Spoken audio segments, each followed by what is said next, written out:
Raw Talk. This is going to be a refrigerator refutation of big government and bureaucracy. I was raised on the top of this beautiful mountain in Pennsylvania. When I was about 14 or so, state and local government, with a gun to its head, by way of Green Gone Wild Evo activism, decided that Freon in refrigerators was the greatest evil known to mankind. Because you see, Freon was killing Wigglies and Swigglies all over God's green earth. At least that's what we were told. And the federal tentacles of bureaucracy were going to solve this problem. Before they decided to wave their magic government wand over the problem, to take something to the dump, say a refrigerator or a household appliance, it was about $20. And most people would pay the $20 for the sheer convenience of dropping off said item at the dump and being done with it. But you see, that wasn't good enough to get the stamp of Green Gone Wild approval from our Evo activists. So what they decided to do was have huge regulations, huge fines on dealing with this Freon. So said local dump went from charging $20 to $120 overnight. So what we had in this Freon problem, realistically, was a community, a state, possibly a federal environmental hurdle to conquer. Now, what sane people would have done, they would have turned the dogs of the free market on the problem.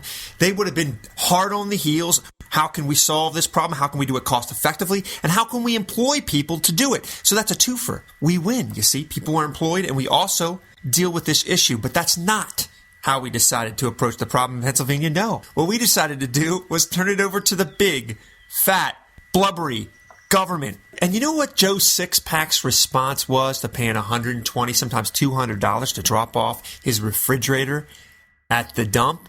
He loaded that refrigerator in the back of his truck with his buddy, drove up to the top of the mountain where I live and many, many mountains and waterways throughout Pennsylvania and just dumped the refrigerator into some valley. And as I grew up into the Blue Mountains of William Penn's Pennsylvania, you know what started happening? Piles and piles, mountains even, of these appliances started emerging all over the picturesque countryside. Here's the point.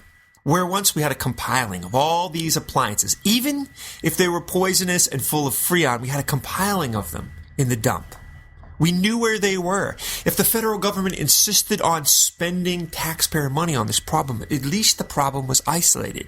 But no, after the clueless, common senseless hands of environmentalist wackos who want to feel good but never do good, once they got involved, these same refrigerators were strewn all over the beautiful state of Pennsylvania.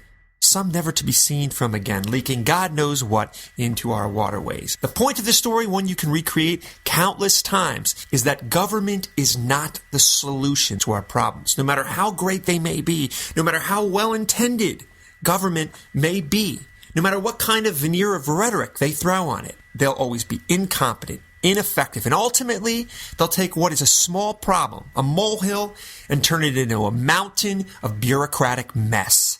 My name is Brock Lawley. Thank you for listening.